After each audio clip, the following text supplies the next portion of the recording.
Hello, I am going to be going over um, my first place. Sorry, I'm going to be going over my first place Mikanko deck.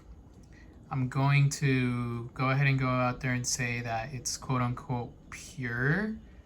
Um, I guess I won't be the judge of that, but I want to preface by saying that the first place that I got, it was at a tournament, local tournament that had just a little. It was a little bit shy of 40 people, but it was still. I think that's really great turnout for locals. Um, this deck got first place. Sorry, I'll put my. This deck got first place, piloted by me, obviously. But again, also I want to preface that this was not a tournament that played the meta. This was a Heart of the Underdog tournament where basically they put up a list of meta relevant decks that have been topping and other decks that are, pretty good, and they banned them for the event. So Heart of the Underdog players compete with more roguelike strategies. This deck is not meta, unfortunately for me, right? It's a rogue strategy. Nobody really talks about it anymore. It's been out for... I don't remember when Amazing Defenders came out, but I've had my eye on it ever since then because I love the gimmick. So let me go ahead and start. For the Mikanko cards, you're going to have 3 Ohimes. Basically, Ohime is, I guess, the best card, quote unquote. You can ritual summon it, but you don't really. There's another card that lets you special summon it. We'll get to that later. But Ohime basically is your searcher. It searches you any Mikanko card. So you will reveal the card. You add a Mikanko card, except this card, right? So you can't search itself. And then you discard a card.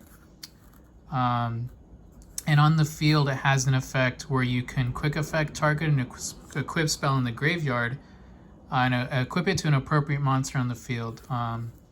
So I'll go ahead and show a neat little thing you can do with that later. But that's Ohime, the Descended Goddess, I think I want to say. For the next Mikankos, we do 2 Hare.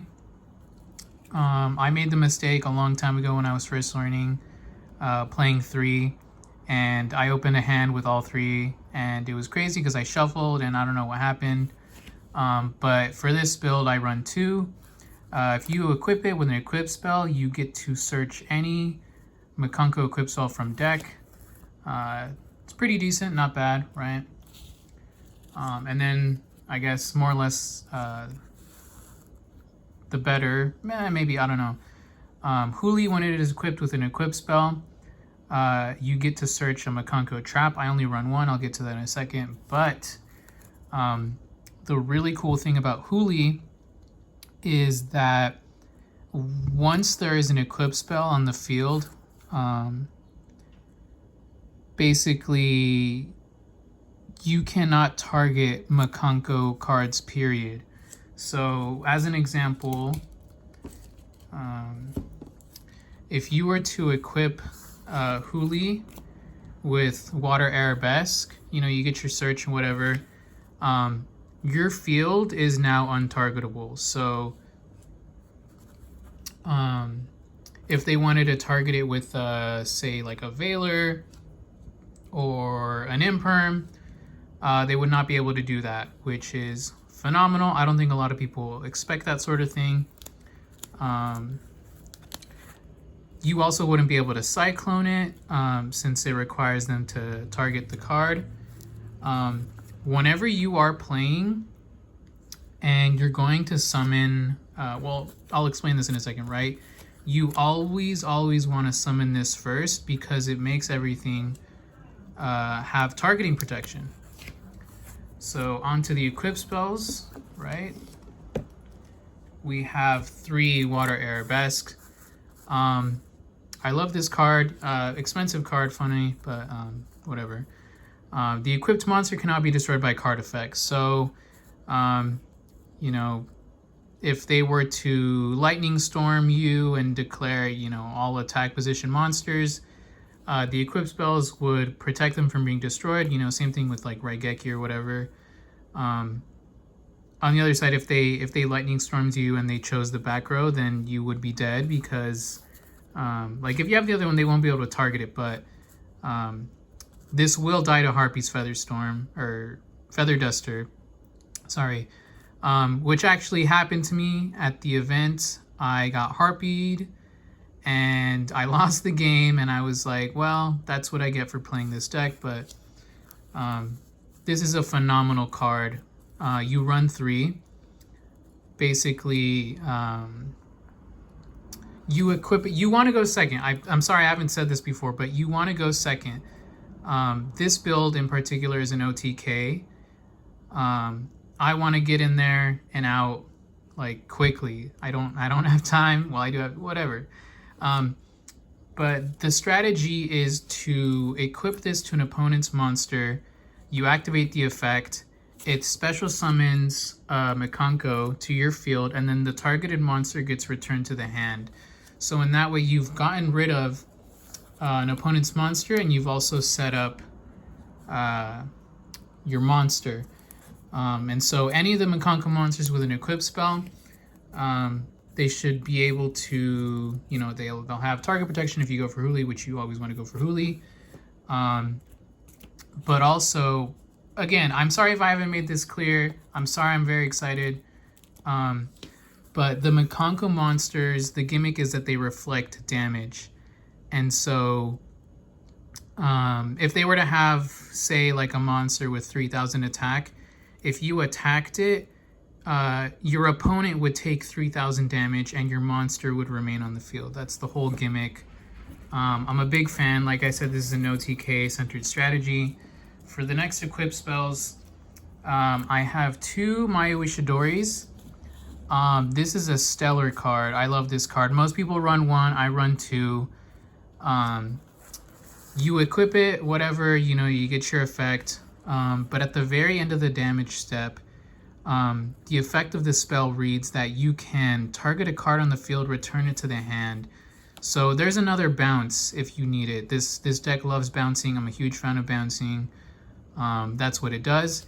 And then if it's in the grave and you have a Mikanko monster in grave, right? I pretend that's the grave, right? You can activate the effect of Maui Shidori. And you special summon the monster, and then you get your spell back, equip it, you'll get your effect again. But the only problem is that when the monster leaves the field, you'd have to banish it. But it is a monster reborn, and it came in clutch for me many times. Again, people run 1, I'll run 2. I'm a proponent of it. Up next, we have a Mikanko Reflection Rondo. Let me see if I can show that. I don't think you can see it that well, but it's a collector's rare. You run 1, you don't want to run more than 1. You will brick, and it's not going to do anything. Unlike the other equip spells, you don't equip this to your own monster, you equip it to their monster. While you control a Mikanko monster, the opponent's monster is yours. So it's basically snatch steal, right? And again, like if you need it, you can search it off of Ohime. Typically, you'll equip it on their turn by activating your trap. I'll show that in a second. But it's phenomenal. You take control of it. You can activate the effects of the monster. When the card leaves the field, you send the equipped monster to the graveyard. You run 1. It's pretty good. It came up a lot. Up next, we have Fire Dance. 1 Fire Dance. I'd like to run 2, but I feel like that wouldn't work. See, because you need a Mikanko monster in your hand, or you need one in the graveyard. I only run 1. There was a game, I think, where I needed it twice. But there's ways to get it back, so it's fine at 1. And so you special summon a Mikanko from hand or graveyard, And then if you need a monster to, go into, you can also special summon a monster from your opponent's graveyard and have their effects negated. Again, this deck OTKs fairly easly if they don't know, and you manage to get rid of their monsters, which I'll show that in a second as well. Up next, we have 2 ceremonies. This will special summon a Mikanko monster from your hand, ignoring the summoning conditions. I run 2, but you have to return it to your hand during the end phase of your opponent's. Say you're not able to start a board. You can search this off of Ohime, or if you already have it in hand, that's great. You set it. If you don't have anything on the board, or if you want to go for a play where you equip something, because Ohime's effect at the end, you can activate Ceremony. It'll special summon it from your hand. And then Ohime can quick effect, equip something on the field with an equip spell that you have in the graveyard. So, say for example, if you had this in graveyard, you've already used it. You can target a monster in the field and re-equip it with it, take it. Or if you need your own monster to be equipped, you could equip it that way. And also Ceremony, during your main phase, you can banish it. And you can Foolish a Mikanko card from your deck to the graveyard, except Ceremony. Which is really good, because if you're guessing, oh, this is going to end up in grave or whatever, this might end up in grave, or you already have one in grave, you can send Mayu Ishidori, or you can send one of the Mikanko monsters and Monster Reborn it. So, if possible, if you have the resources, you may want to send this to grave and set up a Monster Reborn, basically. Up next, we have the 1 trap. Spirit Walk exists. I'm aware I used to run Spirit Walk, but I had a problem where I more or less would draw both traps, and that really staggers the strategy. So I only run Rivalry, and the play with Rivalry here is that you activate Rivalry and you equip it with Reflection Rondo, or you equip it with Snatch Steal, which I'll show in a second, to basically take the monster.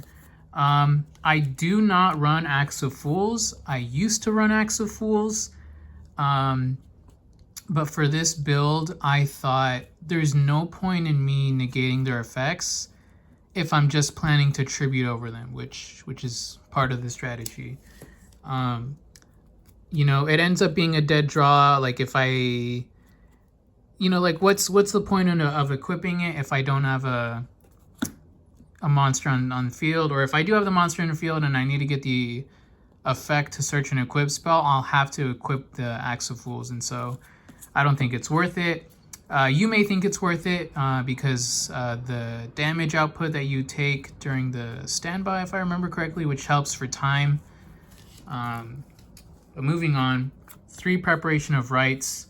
Search your Ohime. You need that card, so why wouldn't you search it?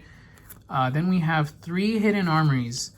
You're going to want to be careful, just because the last line of text reads that you cannot normal summon or set the turn you activate this card. This deck will special summon. The main play is to special summon like practically all your monsters. It's possible to normal summon, right? You can normal summon Hare and then equip it. That's fine. If you're on the ropes or there's no other option, you may have to do that. But for the most part, you're going to special summon. And when you activate Hidden Armory, you are accepting the fact that you're locking yourself out of normal summons or sets. Hidden Armory, at 3, phenomenal card. You activate it, you send the top card of your deck to the graveyard, and then you can add any equip spell from your deck or graveyard to the hand. So if you have an equip spell in the graveyard that just needs to be recycled, you need it, activate Hidden Armory, you can add it from grave or you can add it from deck, which is great, phenomenal. I'll show you what you're going to want to grab off of that, actually. I'll pull it out. There's the Rondo, of course. There's the Snatch and Steal that we talked about earlier. And then there is the double-edged sword. Slide over. The double-edged sword. The double-edged sword is if your opponent has an open field, you know, they have no back row, they only have monsters, I don't care. This deck is basically I don't care. At least for me. Because, again, I will tribute my opponent's monsters with Kaijus or Lava Golem, each of which has really, really good attack stats. And so off of Hidden Armory, again, you can search any equip spell, but if the field is clear, if you have the opportunity to you know, get rid of the back row or whatever, you're gonna search double-edged sword. So let's say I, you know, Kaiju my opponent's monster and whatnot. They have 3,000. I equip double-edged sword to the Kaiju, so now the attack goes up to 5,000. When I attack with my Mikanko monster, obviously equipped, right? They will take 5,000 damage. But due to the effects of these cards, what ends up happening is that they will take double. So if I swing for 5,000, right? It gives it 2,000 attack boost. I swing for 5,000, they will get inflicted an additional 5,000. See, because double-edged sword reads that both players take any battle damage from attacks involving the equipped monster. But the Mikanko cards say that your opponent takes any battle damage you would have taken from battles involving this card. And so you basically have, as long as they have a monster on field with 2,000 attack, you equip double-edged sword and boost them up to 4,000, you will OTK them in one turn, which is what this deck tries to do. Double-edged sword, great card. I'm glad this deck is able to use it. I don't think any other deck consistently is able to use it and not really have a downside. Funnily enough, this didn't come out too much in tournament, partly because a lot of my opponents paid life points. So I went up against Adventure Sprite, you know, Sprite starter, they take damage. My last opponent who went undefeated, funnily enough, the final round, was against Dinomorphia. And so I thought, wow, this is so funny, you know, because you're doing half the work. I could crash into practically anything and defeat you. But moving on, right? We will do 2 extravagances. I do not really care about the extra deck so much in this build. I do use some of them, obviously, but the priority for me is to go second, open a board breaker, you know, Kaijus or a Feather Duster or whatever, what have you, you know, Evenlies. I need those resources, you know, just in case something gets ashed or whatever, I can still keep going. Because again, we want to OTK them. And then we have 1 prosperity. Prosperity is like a 50-50 for me, but I accepted it because I said to myself, well, you know, sometimes you really need a deep draw and get a particular card, and so that's why I have it in there. The downside, of course, is that they take half battle damage, which again, I want to get my opponent out of there quickly, but I guess it's a necessary evil. For the Kaijus, get back here. We have a Dagoron, 3,000. We have a Thunder King, Lightning Strike Kaiju, and Mystery. There's a stronger one, but I couldn't find it. So we're just gonna settle for these, right? 3 Kaijus, tribute of your opponent's monsters, double-edged sword, attack. Or you could have 2 Mikanko monsters, and so you know, they'll probably take anywhere from 2,000 to 6,000 per turn. If you don't manage to like OTK them, which happens fairly enough, maybe. 2 lava golems. 2 lava golems simply because you know, this is for your opponents that are establishing many monsters, right? And it's like, oh my god, how am I gonna get past this? And usually it's like, oh, 1 or 2 monsters is problematic, and so in that case you give them the lava golem. Again, be careful because lava golem does not allow you to normal summon a set the turn that you special summon it, so there's something else to be wary for. But this is great. Oh, and something else I forgot to mention earlier, right? Let me look for the card. This is great. Watch, right? Let's say they have 2 monsters. No, let's say they have 4 monsters, and you're like, damn, how am I gonna, you know, how am I gonna do this? You give them the lava golem by attributing 2 of their monsters, and then you have water arabesque. You equip water arabesque to the lava golem. You activate the effect. You will, you know, search your monster, and then it'll return this to the hand. And so after that, you can use it again, which has happened before. Not so much at the tournament, but it works. It's great. Up next, we have other board breakers. We have Super Poly, only 2, you know, just for targets like Mud Dragon or Garura, whatever, what have you. Depending on the matchup, or, you know, I see game 1, it didn't come up, or I don't think it's going to be useful, I'll take it out. Just 2. 1 Feather Duster. You may think I'm crazy. You're like, oh my, like, why is he maining Feather Duster? Whenever I see back row, I think to myself, damn, you know, like, what could it be? Like I mentioned before, like, if you have Huli on field with an equip spell, you're like imperm proof, right? They can't imperm you. One of my matches was against Traptrix Ragnarika. He activated a trap, or at least he attempted to activate a trap that targeted monsters I control up to the number of insects or plants I controlled, right? And then I said, well, I'm sorry, but you can't do that. That's illegal activation. I control Huli, and so you wouldn't be able to target, period. I won that game. I won that match. It was something he wasn't able to get over. But either way, sometimes there's back row. You might not know what it is. Maybe it's a Super Poly, which is, that's always scary. But another plus to this deck is that it's not really super polyable. Using just your monsters, I should say. See, because we have Hare as a fire. We have Huli as a wind. We have Ohime as a light. And so, you know, like, what are you going to super poly there? Not to say that you won't get super polyed, but it's not that likely. So 1 Feather Duster, you may think I'm crazy. It came up once or twice, and it was good, you know, because now it just clears the field for me to OTK. Called by. I'm gonna be real. I did not have Called by in the main deck.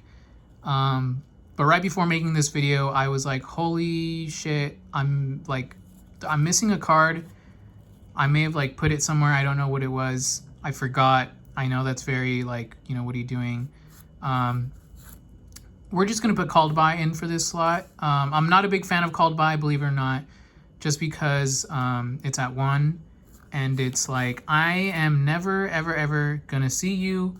I don't have thrust or whatever, or, you know, to search it or set it, whatever. But Called by, this deck is very ashable, you know, especially this. If you want to ash something, ash this. But Called by, you know what, for the ash, why not? I don't remember what card I ran in place of this, but let's just say Called by, because Called by might get you somewhere. And then last of all, I'm gonna have 2 Nadir Servants and an Ecclesia. Nadir Servant will send a monster from extra deck. then add a Dogmatica monster, Fauna Vabaz. We're adding Ecclesia. For the event, it had to be Ecclesia. It doesn't matter. I don't run Albaz in this deck, but you can send from your extra deck something like Garura to get a draw. You can send Entis to get a pop. Let me see. See, you can send Entis to get the pop. Or if you need that draw, you can send Garura. And then you will add Ecclesia. Now, Ecclesia is really, really interesting to me. I used to run Mikanko Dogmatica. I did not want to do that for this event, and I test a couple builds of this deck, but I concluded that it's not worth it. Simply again, Nadir Servant will lock you out of extra deck summoning if it resolves. But that doesn't matter because again, I don't really use the extra deck like that. But Ecclesia is interesting, just because like the Dogmatica cards, they can't. They're sort of protected, I guess you could say, from extra deck monsters. So the first line of the text, right? Cannot be destroyed by battle with a monster special summon from the extra deck. It's coming clutch before. It's coming clutch for me. Like if my monster didn't have a monster I could bounce. Normal summon Ecclesia, bounce it, special summon a Mikanko monster. Or if a monster from the extra deck is already on the field, you can special summon it, which happens more often than not. Special summon Ecclesia, you won't get a search off of it, but it's a good card to have just because it protects you from battle, from extra deck monsters. It came up once or twice, funnily enough. When you go ahead and side, quite often these are the cards I side. I might replace them for something else in the future, but for now, that's just how it is. You can let me know in the comments if You can let me know in the comments if you think there's anything you think that I should be running or other builds you've seen. I'm always welcome to looking at alternative builds. I've had alternative builds, like I said. I've done Mikanko Dogmatica, which was okay. But the reason I stopped was because, I'd open Albazoa, I'd open up Dogmatica Malady, and it'd be a dead draw, because by themselves they don't really do anything. You have to search them off Dogmatica Matrix. Maybe I'll go back to it in the future, just because, again, this is a going second deck. And if your opponent is smart, they will make you go first. And it's not to say that you can't go first. But you are going to see more success if you go second. Yeah. I mean, you can set up a monster with the equip spell, so, whatever. You have battle protection. They're not going to want to attack you. But if they have the workaround to, hit you with something, then, it's show over. So, one of my games, I think it was round 3, my third match, my opponent was... he was playing Invoked Dogmatica Shadow, and the first game he won the die roll. He got to choose. He opened up Feather Duster. He got rid of my 2 monsters that I set up to protect me. I forgot to mention, by the way, that even if these monsters are not equipped, if they were to attack them, you take no battle damage from that either, like, period. Sure, they'll get sent to graveyard, but it's great. Like, imagine that a 3,000 attack monster, they attack it, you won't take any battle damage. But my opponent easily managed to clear my board once he harpied me. And then I chose to go second for the next round. I won that round. And then for the final game, he made me go first, of course. I guess it's time to get into our side, right? So for this side, at least for this event, don't clown me, right? I had 3 battle faders.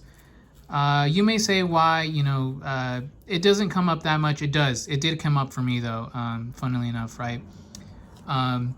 So like in my game against the Invoked player, they managed to, clear my board. They harpied me. They beat up my monsters.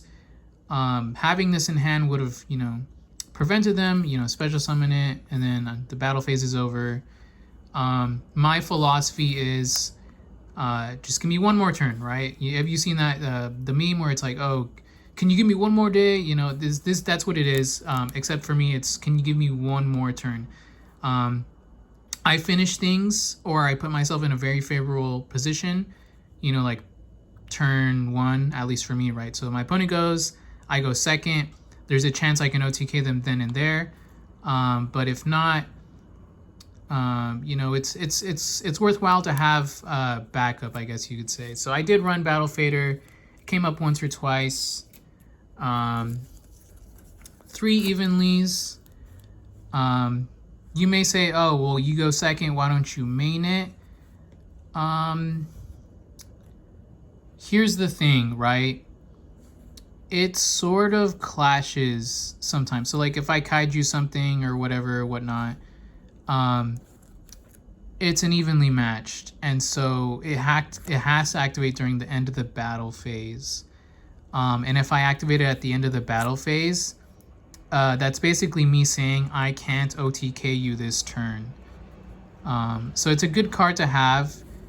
Say I go, second, whatever. I'm focusing on like evenly matching them. Get rid of their cards. They have lower resources. Next turn, maybe they'll set up like a little bit of stuff. But that's better for me because then I can just, I can deal with that better than setting up a full board. So we'll have the evenly in the side. Let me know what you think. Yep. Up next we have 3-dimensional barrier. This is pretty standard right now for the current game. Again, you want to go second. If you go first, there's a higher chance that you will lose. My opponent made me go first a couple times. I went up against a Dino player that made me go first because I OTK'd them first game, and they're like, "Whoa, holy shit! I'm gonna make them go first." This card was useless against them, but what I'm trying to say is that this card is sided for if you are forced to go first.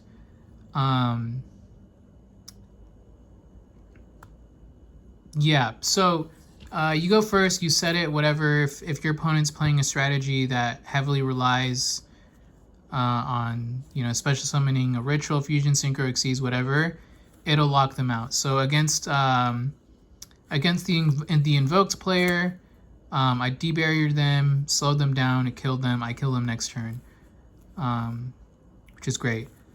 So this is sided for going first. If they force you to go first, I feel like that's what they should do. But again, there's some decks that it just doesn't matter. They'll be like, well, it doesn't matter if I let you go second because I have to go first. If I don't go first, I won't establish anything. So whatever, works for me. We have one more lava golem inside just in case that if I see my opponent summoning a lot, I may choose to side in a lava golem. I think it came up once where I felt like I needed an additional lava golem. We have 2 lightning storms. I sided this in for sure during one of my matches to destroy all spells and traps. Again, the back row, you may never know. You know what happened to me? Yes, let me tell you, right? I got people were running Forbidden Droplet like there was no tomorrow. And sometimes that, while it didn't like outright beat me, it really slowed me down. And so Lightning Storm, again, you want to clear that back row. And then lastly, the only hand trap. Okay, listen.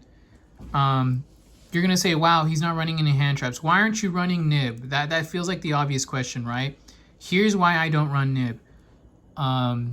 We have 3 kaijus in the main. We have 2 lava golems, the option to side in another one. Having Nib would disrupt that. See, because you can't always count on your opponent summoning 5 times. And even if they do, right? Even if they do, there's a chance that they'll just link it. They'll use it as material for something, right? In the past, I have run Nib. I have run Nib because I'm like, oh well, you know what? They summon a lot. I summon a body with like a huge attack stats, and then I can just crash into it, right? That's a big that's a big hunk of damage. That would win. You know, that very heavily skew things in your favor. But again, we have kaijus, we have the sword. I don't want to have a card in hand that is a maybe, whereas if I draw a kaiju or whatnot, I know that I'll more likely be able to use it. So there's no Nib. Ash. Ash is not bad. I choose not to run Ash simply because I have a sort of I don't care mentality, at least with this deck, right? You don't want to approach all of your decks like this, but my mentality is you can Ash one thing, but it's not going to be over, all right? It's better that you should run Droll, all right? I used to run Droll in this deck. It was a 42 card deck. I ran 2 Drolls. Maybe I ran 3, but if you're gonna run a hand trap, run Droll. Droll is more effective. I cut Droll for this build just because, like I said, the mentality here is I don't care. We have board breakers, like Super Poly, Lava Golem, the Kaijus, Lightning Storm, and Evenly inside if need be. The only hand trap that I run is in the side, and it is Ghost Mourner and Moonlight Chill. So on special summon, if your opponent special summons, right, you can discard the card, target one of those face-up monsters, negate the effects until the end of the turn, and if the face-up monster leaves the field, the controller takes damage equal to its original attack. I side this in if I'm playing for time, the time's almost up and I want to get the win. It'll at the very least it'll help you tie or whatever, right? Your opponent is either going to do one of two things, right? They are either going to say, well,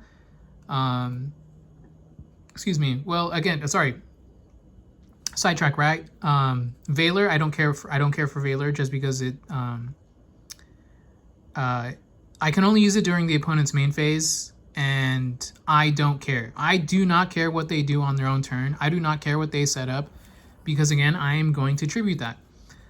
So that's the reason I don't run Valor. How many hand traps have we covered, right? The important ones, I guess.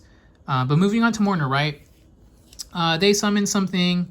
Let's say it's like an Xyz monster, or a monster that's gonna like give them a lot of payoff, right? So like, let's say my opponent activates Bahamut or whatever, and I was like, oh no, I don't want to let him get a Toad or whatever.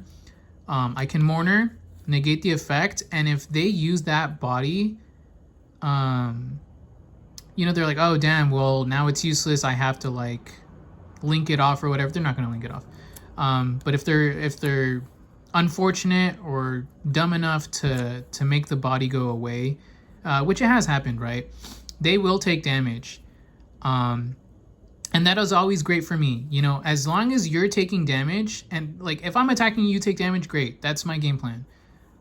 If you're doing it for me, thank you. You're just making my job easier.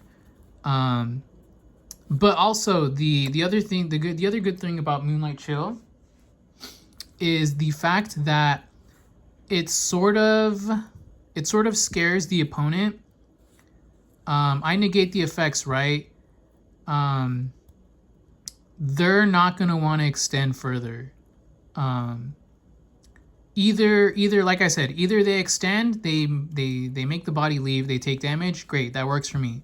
If not, it pressures the opponent to slow down, and that also benefits me because that'll just mean it's less things for me to get rid of.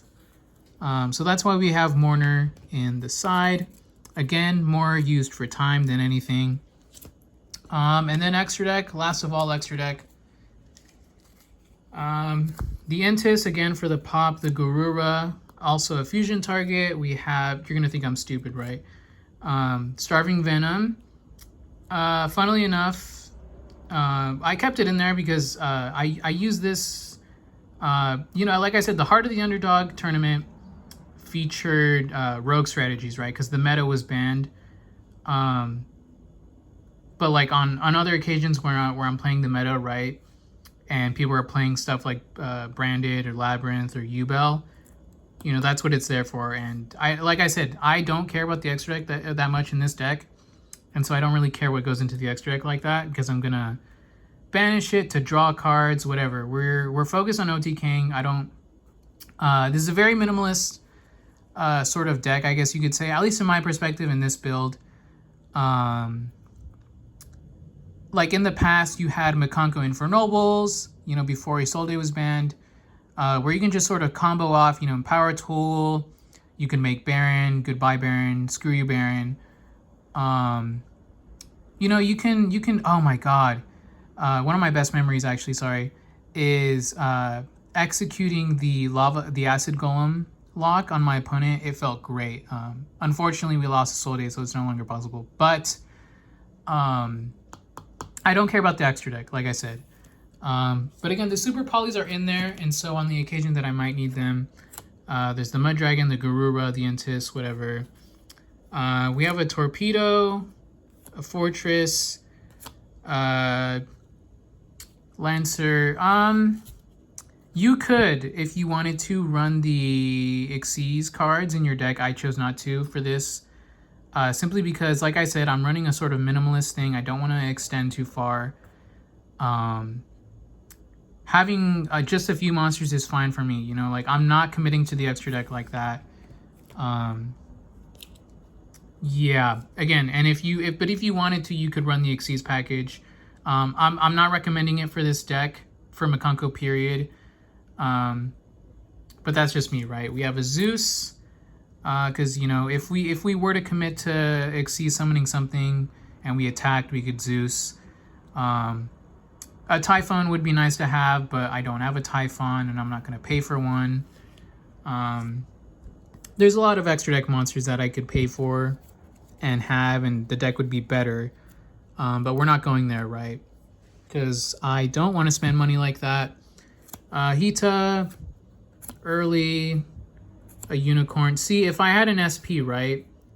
If I had an SP, this would not be in there, and I'd be in a much better position.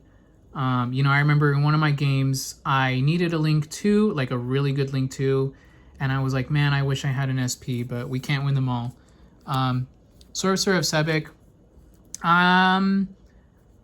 Newly released card, somewhat recent. It's a common. You're going to think I'm crazy. I mean, we've already established that, but 2 effect monsters, right? When this card or a monster it points to inflicts battle damage, you can gain that much life points. And if any person gains life points, you can make each player take 1,000 damage. I think this card, again, I'm like blowing this out of the water, right? I think this card is going to be in so many decks in the future to come. It already is in some. You know, you can look up tops and you'll see it there, and I'm always happy when they do that. I think this is great. And this strategy, right? Like if I'm in a time situation or I need to chip away at them, I want to gain life points or I want to inflict, and then, you know. So we have a Sebek, arguably one of the monsters with utility in this extra deck. Again, I don't care about the extra deck. We had a Cosmic Blazar Dragon. We're not going to make this. This was from when I had the Dogmatica stuff in, and I'd send it off to make Albazoa. Another Synchro, that doesn't matter. And a Herald. Sorry. This used to be relevant. Again, when I ran the Dogmatica stuff off of the Dogmatica Matrix, you had Albazoa on field, right? You could send this to the graveyard, and essentially, you know, you send it to the graveyard and you'd get your Ohime, woohoo. So there's not much utility here in the extra deck. I should change that. I should change that. It's really funny. That's not to say that you won't use it, you know, because I did end up using this. I did end up using the Zeus. I end up using these a lot. But that is all I want to say. The video's been really long. I'm sorry. 40 card main deck, 15 cards extra deck, 15 card side. Again, I want to say this, that I won the tournament first place, right? I did drop a few games, maybe 2 or 3. No, maybe 2. I want to say 2, yeah, only 2. I dropped 2 games, but I won all my matches. I got first place. We did 5 rounds, just a little bit shy of 40 players, which is a great turnout for locals. It was a Heart of the Underdog tournament, rogue strategies only, basically, right? They have a list. And I just want to say this. I just want to say, I think more OTS. I think Konami should encourage Heart of the Underdog tournaments simply because you get a break from the meta, right? Because people play the meta all the time. That's why it's the meta. But it gives players, it gives new players, it gives shy players the opportunity to play rogue decks that they enjoy, rogue decks that are cheaper, rogue decks that have more niche interactions. It allows them to play, and it makes for way more interesting games. So I'd like to encourage Heart of the Underdog tournaments.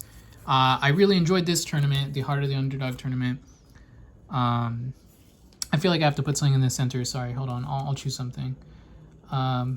Oh, look, here's a pile of other Mikanko cards. I'll tell you right now, actually as a bonus, why you shouldn't play those. But where was I? Damn. Right, okay, listen. I want to encourage it. I want to encourage that sort of tournament. We had great turnout. Again, about 40 players for locals is pretty good, I want to say. No meta was there, you know, no Snake Eyes, no Labyrinth, no Branded, no Ubel, no Unchained, no Snake Eyes, which is great. And I've beaten those decks. I've beat Snake Eye. I've beaten Ubel, I've beaten Branded, I've beaten Ubel with this deck, funnily enough, right? But that's not the point, right? Heart of the Underdog was just a phenomenal tournament where you could see rogue strategies play out more, have the chance to sort of shine. I'll go over my matches just real quickly, right? To demonstrate, because like I said, I think this is one of the better rogue strategies, period. I mean, there's a lot, right? But this deck just operates so interesting to me, because we reflect damage. It's Ubel, right? Except this came out first. I don't know why I'm pointing at this, because you don't use this. It is Ubel, but it came first, and it comes with equip spells, and Ubel does not. I've beaten Ubel with this deck. It's such a pain, but I think this is a phenomenal choice. Konami, can you hear me? I am Mikanko's strongest soldier, right? When these came out, I started playing them. I was like, wow, I love this gimmick. I want to make my opponent cry. This is going to help me. So Konami, if you're hearing this, please print more Mikanko cards, actual good ones, okay? Because I know you printed this, but this is useless. Don't give me that. Print more Mikanko cards and make them phenomenal. I want Mikanko to be meta. You know, out of out of Amazing Defenders, out of that core set, we had a Mikanko, we had Rescue Ace, and we had Pearly. Those other 2 decks were up there. They were on the top. They were like the meta, right? People still play Pearly. People still play Rescue Ace. Nobody is playing Mikanko besides me, right? Because I'm the strongest soldier. Please, Konami, print more good meta Mikanko cards. I will eat it up. I'll be at their front door. I will buy them. They're so much fun. There's that. Also, Konami, if you're hearing me again, right? Can you please pull like a Joshua Schmidt, right? Because Joshua Schmidt won like his event, and it's not confirmed, right? But the joke, the rumor, or whatever, is that since he won, he got what he wanted on the next ban list, right? Konami, like I said, please print more Mikanko cards, or alternatively, or both. I'll take this too, right? Please print more Toon cards. Retrain them, Toon Illusions, Toon Fusions. I want more Toon cards, please. And make them playable, make them meta, okay? Thank you. That's my whole shtick. Where was I? Oh, right. Last of all. Maybe. I don't know. Where was I? Oh, right. Round 1, I went up against Trap Tricks, Ragnarika. The strategy there is to, if they end on a Sarah, steal the Sarah, Kaiju the Sarah, clear the back row. There's that. You know, they were able to put up lots of monsters. Sometimes they ended on a Sarah. The first game, they had lots of resources. Again, I don't care what board you build. I will break it. Second game... First game, you know, I snuck my way in, right? Because all you have to do is OTK. If they don't have a good back row or something to stop you, like the monsters, in which that case, just kaiju them, right? It's yours. It's your game. Second game, I stopped them at a critical point. They weren't able to accumulate resources, and then come my turn, boom, I just swung, I killed them. I won that match. Second match was against Dinos. The first game, he didn't know. I double-edged sworded him. I beat him. Second game also went to me, but it was a bit slower. And let me tell you why. They had Lost World. They had a token. I had a Lightning Storm in hand. And I was like, well, I can't do anything with it. So it made things a little bit slower.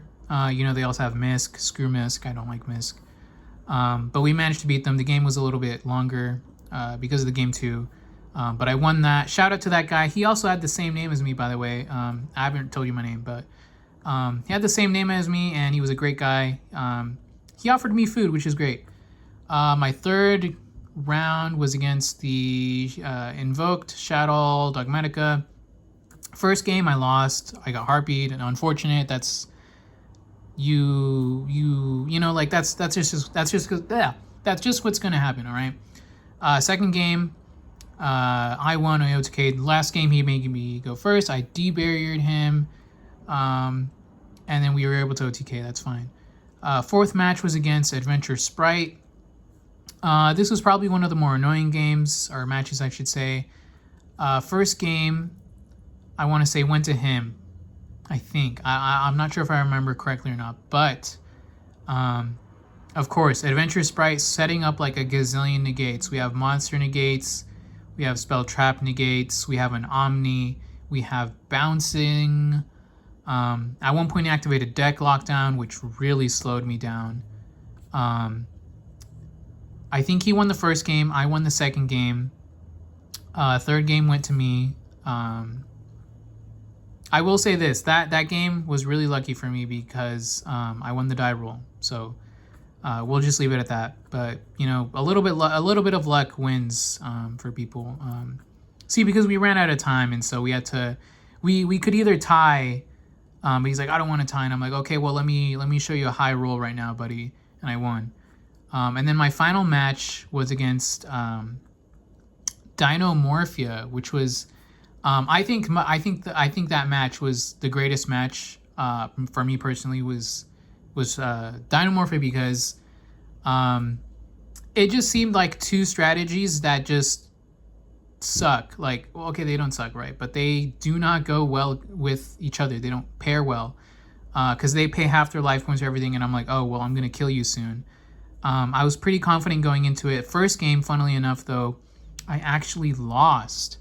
You know, I was in my head, I was like, oh, this is going to be so easy. I'm going to win clearly. I forgot how they OTK'd me. No, they didn't OTK me.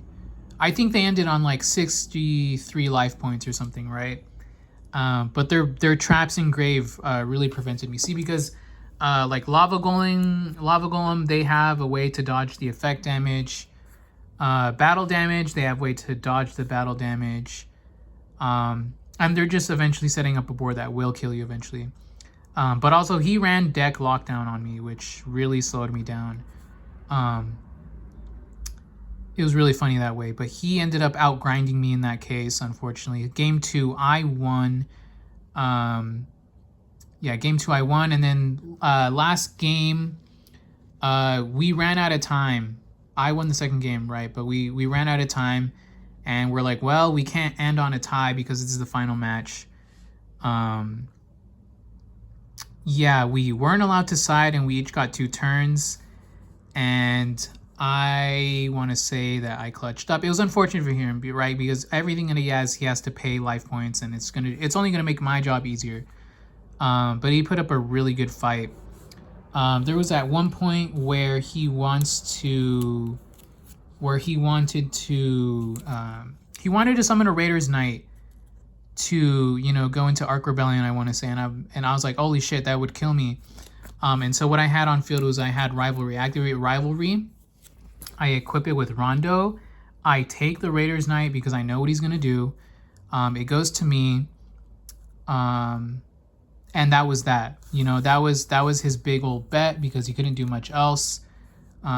He couldn't attack me, obviously, and everything that he could do more or less had to pay life points. He did manage to burn me with like a Dynamorphia effect for so and so much, but ultimately I clutched it out. And those were my matches. Which is pretty interesting. We had, again, rogue strategies. We had a list that we had to abide by. So there was no Kashtira, there were no Manatium, there were no Pearly, U-Bell, Branded, Despia, Labyrinth, etc. All meta decks were sort of banned. There was a list. And this came out on top of the pile. I'm very happy to be able to finish first. I'm sorry if I didn't make some of the things clear. I think I walked you through some of the things that you could do with the deck, but if you have any questions, I'll be able to answer them. As a slight bonus, I'll go over some other Mikanko cards that exist, but we don't use. Do not use this. Sorry. Do not use this. This is too slow. If it's in hand or graveyard and another Mikanko card in grave, already that's like too much for me. I'm sorry. You can target a face-up monster on the field, equip it with this card as an equip spell, and then during the end phase, you can bounce the equipped monster and this card to the end. That's too slow. It has, it's too high of a monster to sort of ritual summon. You can't even search it off proper rights, so we don't run that. Purification Dance. I used to run Purification Dance, testing it out. It's a really good disruption simply because you can only equip it to a Mikanko monster, right? But if your monster special summons a monster, and you're like, oh, well, I don't want to deal with that, you can activate the effect of Purification Dance, which will bounce the special summon monster and the equipped monster. It's not that bad, but I'd rather keep my monsters on the field, so we're not going to do that. We have the other main deck Mikanko monster, Nini. You do not run this one, period, unfortunately. Some people run one. Maybe I'll run one in the future. But basically what this is a quick effect during your opponent's turn, change of heart.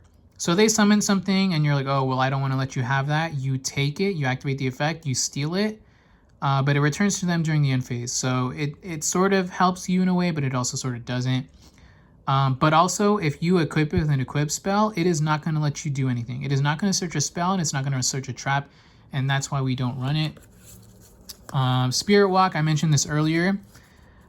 This is a pretty decent card, This is a pretty decent card. You target a face-up monster your opponent controls, equip it to a face-up monster, equip that face-up monster to a Mikanko monster you control as an equip spell. So, you have a Mikanko on field. Excuse me. You have a Mikanko on field. You activate this. It'll steal the monster and equip it. You get the search and you got rid of the monster. It's pretty decent. Graveyard effect, you banish it. And you can special summon a Mikanko monster that is banished or in your hand. So that's not bad either. I used to run it. I cut it. I think I explained earlier why. Maybe I'll go back to testing it out and see if it has some uses. But for now, we set up Rivalry, right? We set up Rivalry to equip with... oh, funnily enough, you can actually equip Double-Edged Sword. If they don't know, right, they attack, and you're like, oh, let me equip Double-Edged Sword real quick. You can equip Double-Edged Sword. You can equip Rondo to steal it. You can equip Snatch Steal to steal it. Or if you want something to be equipped to your monster, you can do that too. So in some cases, right, I remember one time, let me put that down. I remember one time someone was like, oh, Harpies, and I was like, shit, right? Because I have this face down, I'm not going to be able to use it. But then I think, oh, okay, well, you know what, I can use this. Activate effect. And then what I do is I equip one of my monsters with my Wishidori, right? And so the monster will get the effect to search, and then this will go to graveyard. So when it goes back to your turn, you have the monster reborn in graveyard ready. So you can use Rivalry that way as well. And then its other effect of Rivalry, which is really good, is unfortunately not during the turn that you that it's into the graveyard, but you can banish it and then target an equip spell in your graveyard, add it back to your hand. So you have an equip spell in the graveyard that you really, really love and you really, really need. You can banish it and return it to your hand. Sorry. Up next, we have Mikanko Promise. I do not run this one. Special summon a Mikanko monster from your hand or deck. Then you can equip it with an equip spell from your hand or graveyard that you can equip to that monster. Banish the monster when it leaves the field. It's not bad, I guess. I wouldn't say it's a terrible card, but you know, like something like this might get ashed. And then this depends on you having an equip already in hand or graveyard, which might, you know, if you're just starting off, that might not always be true, and so I don't see the purpose in running this card. So don't do those. I think there's another one. Where is it? Okay, here they are. This Heavenly Gate, this is the field spell. Sorry. I used to run this, not anymore. Basically what it is while you control a monster with an equip spell, all monsters your opponent controls that must attack, that can attack must attack. So this is basically like Nightmare Pain for Yubel, but for Mikanko, and Mikanko did it first, so we're claiming credit. I used to run this. I don't run it anymore. Nobody runs it anymore. I may change that in the future just to see how it works. But also, if your Mikanko monster battles, your opponent cannot activate cards or effects until the end of the damage step, which is pretty good, you know, because you want your attack to go through. And at the end of the damage step, if your Mikanko monster battled, you can send an equip spell you control to the graveyard, and it can make another attack on a monster in a row. So, to better facilitate the OTK, we have a Rondo. Again, we already have that. We have Fire Dance. We already used that. Okay, Ritual spell. Yeah, the Rituals was the only one left, right? This is used to Ritual summon any of the Mikanko Ritual monsters. You also have to tribute monsters from hand or field that exceed or total the level. You could run one in your deck, because you have the Kaijus, you have the Lava Golems, and they all have a high level. And Ohime is only a level 6, so you're going to be able to do that easily. I do not run it personally right now, just because I mainly use Ohime as my search. Like sometimes I'll special summon it, but more often than not, I want to keep it in the hand. So that's why I don't properly summon it like that. But if you do, you can destroy monsters your opponent controls up to the number of equipped spells with different names in graveyard, and if you do, inflict 1,000 damage. So this helps you, get closer to your OTK goal, or also if you're playing for time, it'll help that as well. I think that is all for me. I don't think there's anything I left out. Sorry it was a rambly video. I don't know if I really helped anyone, but that's sort of the Mikanko deck.